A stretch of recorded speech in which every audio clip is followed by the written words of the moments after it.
আমাদের বাগানের কাজ কন্টিনিউ চলতেছে। আজকে অনেক কিছু করা হলো, আর আজকে সকালে বৃষ্টি পড়াতে চারা গাছগুলো একদম হাসতেছে মাশাআল্লাহ। একে আজকে আরো 2টা বাক্স রেডি করা হলো।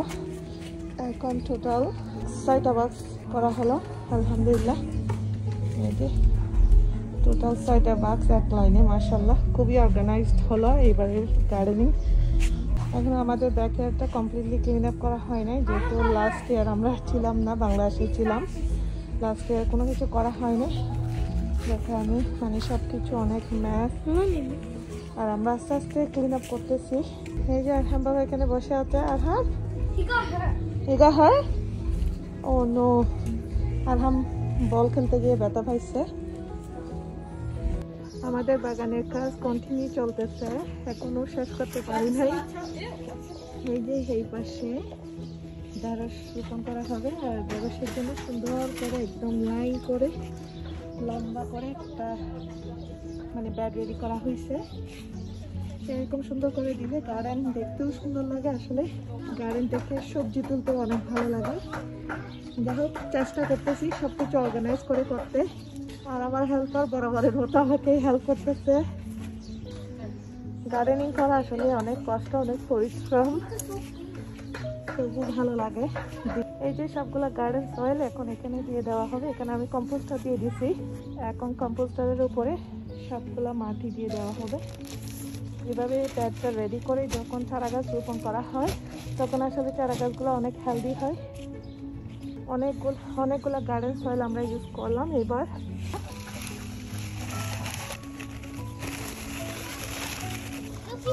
ডিমের খোসা দিয়ে দিচ্ছি।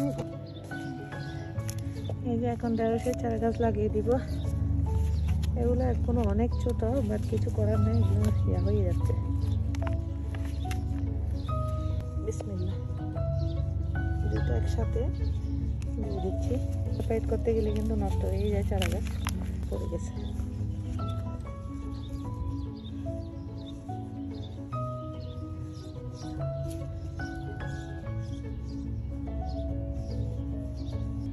এই যে ফাইনালি ঢেঁড়সের চারা গাছগুলো লাগিয়ে দিলাম। একটু পানি দিয়ে দিব। এখানে 2টা ফুলের গাছও লাগাইছি। এখানে নেট দিয়ে দেওয়া হয়েছে, কারণ রাত্রে র্যাবেট আর সকালে স্কুলে এসে সব চারা গাছ খেয়ে চলে যায়, সেখানে এইভাবে নেট দিতে হয়।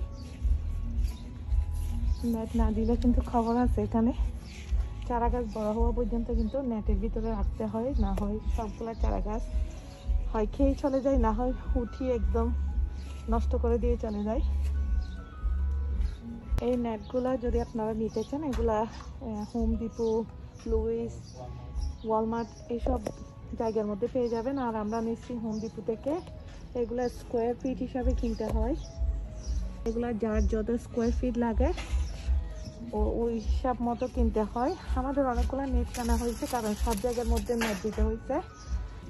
এই যে এগুলো হলো মিষ্টি কুমড়া গাছ, এখনো মাটির সাথে কথা বলতেছে, অনেক ছোট। আর এগুলো হলো লাউ গাছ, 3টা লাউ গাছ একদম ইয়েলো হয়ে যাচ্ছে। আমি এগুলোর মধ্যে একটু সার দিয়ে দিব, যাতে খুব তাড়াতাড়ি গ্রো হয়।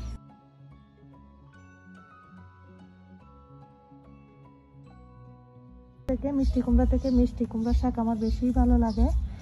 মিষ্টি কুমড়া গাছ লাগাই শুধু শাক খাওয়ার জন্য, শাক আর ফুল খাওয়ার জন্য। অনেক ভালো লাগে, আমার খুবই ফেভারিট। এখন এগুলোর মধ্যে আমি পানি দিয়ে দিব। দোয়া করবেন যাতে খুব তাড়াতাড়ি গাছগুলো বড় হয়ে যায় আর শাক খেতে পারি। দেখতে দেখতে সন্ধ্যা হয়ে গেছে। আজকে আর কিছু করা হবে না, ইনশাল্লাহ আগামীকালকে যেগুলো বাকি ছিল ওগুলো কমপ্লিট করব, আর চেষ্টা করব খুব তাড়াতাড়ি বাগানটাকে অর্গানাইজ করতে আর আপনাদের সাথে শেয়ার করতে। আজকের মতো এখানেই বিদায় নিচ্ছি। সবাই ভালো থাকবেন, সুস্থ থাকবেন, নিরাপদে থাকবেন, আমাদের জন্য দোয়া করবেন, আর আমার পেজে চোখ রাখবেন নতুন নতুন গার্ডেনের আপডেট পাওয়ার জন্য। আল্লাহ হাফেজ। আহাম চলো বাবা।